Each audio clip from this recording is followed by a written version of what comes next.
C'est le jour de la mea culpa. C'est le jour d'assumer ses conneries. C'est le jour d'avouer qu'un jour, on a fait une vidéo beaucoup trop rapidement. Ce qui ne correspond pas du tout. Je ne me précipite jamais dans la vie. Le 13 janvier 2020, j'ai sorti une première vidéo sur l'émergence du coronavirus à Wuhan. Cette vidéo-là, je l'ai regardée, c'est pas pour rien que je l'ai laissée publique. J'ai sorti une deuxième vidéo le 26 janvier. J'ai regardé cette vidéo, c'est pas pour rien qu'elle est plus sur ma chaîne YouTube.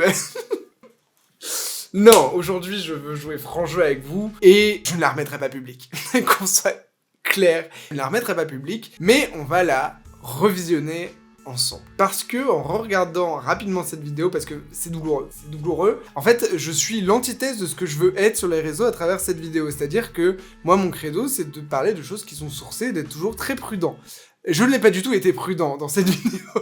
Et je me suis beaucoup avancé, surtout quand on sait ce qui s'est passé par la suite. Cette vidéo, heureusement, n'a eu que 3000 vues avant que je les retire de ma chaîne. Mais vous allez voir que c'est rigolo, et que c'est intéressant, et que je suis complètement transparent, et que j'ai honte, mais je suis prêt à l'assumer. Que dans cette temporalité-là, j'étais plus jeune aussi, c'était il y a 4 ans. Quasiment 4 ans. Donc 26 janvier, je vous rappelle qu'on a 3 cas en France, je crois que je le dis dans la vidéo, de Covid, et on sait absolument pas ce qu'on va se manger sur la gueule. À part qu'effectivement, à ce moment-là, il y a quand même 42 millions de personnes qui sont isolées en Chine, donc ça aurait peut-être dû me mettre la puce à l'oreille au lieu de raconter des grosses conneries. Allez, accrochez-vous, c'est parti pour un moment de solitude de ma part. À l'heure d'aujourd'hui, 56 personnes sont décédées à cause de ce nouveau coronavirus. Alors déjà, arrêtons-nous là. Je l'ai tourné le 26 et je l'ai publié le 28. Du coup, j'ai réajusté les trucs avec les astérix, mais arrêtons-nous sur cette statistique. Vous vous rendez compte qu'à ce moment-là, il y avait que 106 personnes qui étaient décédées du Covid. Petite recherche, je sais plus, j'aimerais savoir actuellement combien il y a de personnes qui sont décédées du Covid. Entre mars, donc en un an et 6 mois, 1 an et demi, 116 000 personnes sont décédées juste en France. Voilà. Et à ce stade-là, on était à 106 décès et Monsieur Jérémy le gros con va faire une vidéo là-dessus. Parce qu'il faut noter que le 13 janvier, le virus n'avait fait encore aucun mort et qu'il n'était pas aussi étendu sur le plan géographique. J'aurais pu m'arrêter là, regardez, là, je m'arrête. Fait des cas ont été confirmés dans une vingtaine de villes différentes en Chine, en Australie, aux États-Unis, à Taïwan, mais également en France, qui est le premier pays d'Europe à avoir été touché par le virus. Qu'est-ce qu'on sait de plus depuis le 13 janvier sur le virus? Vous me voyez venir? Toujours aucun cas de zombification. Déjà, je prends beaucoup trop ça à la légère et à la rigolade, je suis infect, je me donne un... À ne pas donner à vos enfants parce qu'en plus d'être une blague de mauvais goût, il est imprononçable. Il s'appelle le 2019 nCoV. Putain, j'étais drôle, hein. Alors que tout le monde se pose. Est-ce qu'on va tous mourir? À en croire les titres des journaux que je vois ces derniers jours, on n'a plus qu'à creuser notre tombe. Mais je vais nuancer légèrement. Je vais d'abord... Bah oui, c'est connu, Jérémy, que tu es épidémiologiste de renommée, mais... Du coup, c'est parfaitement le moment pour parler du cas de la France. 3 cas confirmés dans notre pays et on a l'impression qu'il va être rayé de la carte dans les semaines qui arrivent. Si je savais qu'à ce moment-là, j'allais vivre ma pire expérience en réanimation pédiatrique, que j'allais avoir une interruption 2 fois de ma formation d'IAD pour aller renforcer les réanimations adultes.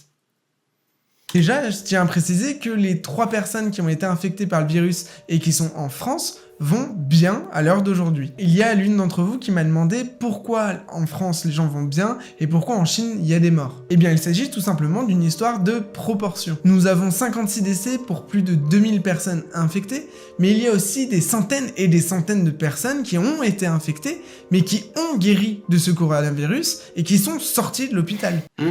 C'est terrible parce que je me rends compte qu'après j'ai lutté pendant des mois contre les complotistes qui tenaient un discours pas si loin que ça en fait, en disant que c'était une simple grippette et tout, alors que j'ai vu je sais pas combien de morts en réanimation et que on voyait bien que oui, certes, il y a environ 10 000 morts par an de la grippe, mais là on rajoute en fait des morts et ça fait plus de morts que la grippe, parce que ça contamine plus de personnes, donc la proportion elle est plus importante. La limite, en fait, plus tard, je me suis battu contre mon propre discours, et à ce moment-là, je m'en rendais même pas compte. Il faut savoir que dans les 60 personnes qui sont décédées, la plupart étaient des personnes dites fragiles, c'est-à-dire des personnes qui étaient immunodéprimées, des personnes avec... Alors que non, il y a des personnes jeunes et en bonne santé qui sont décédées du Covid, il n'y avait pas que des personnes qui étaient fragiles, mais... La grippe hivernale en France, donc je parle bien de la grippe qui revient tous les hivers, fait en moyenne 10 000 morts par an. Est-ce C'est l'argument des complotistes. que vous vous rendez compte de ce nombre? Sachant qu'il y a en moyenne 2 à 6 millions de personnes qui ont la grippe tous les ans. Tout ça pour vous dire qu'à ce stade, on ne doit absolument pas paniquer devant ce nouveau Bon, heureusement que je précise à ce stade, hein, parce que ça permet de remettre dans le contexte.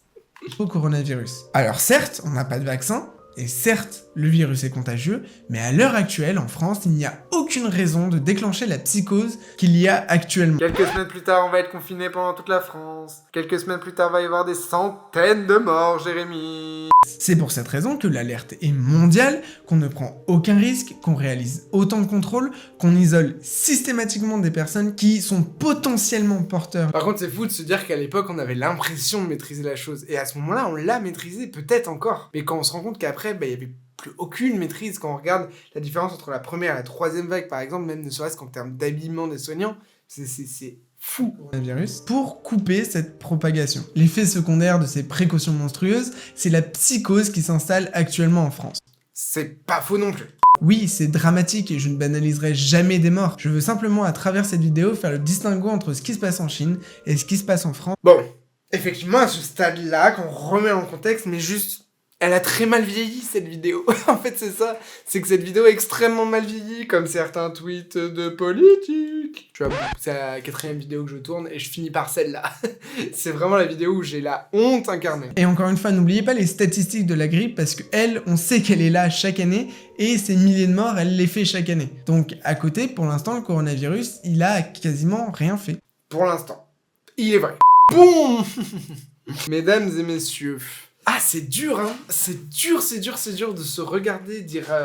avoir des avis autant tranchés, d'avoir des avis que je lutte quotidiennement contre ça, en fait. C'est terrible. C'est bien, ça montre aussi que j'ai grandi, ça montre aussi que j'étais un petit con à l'époque, hein.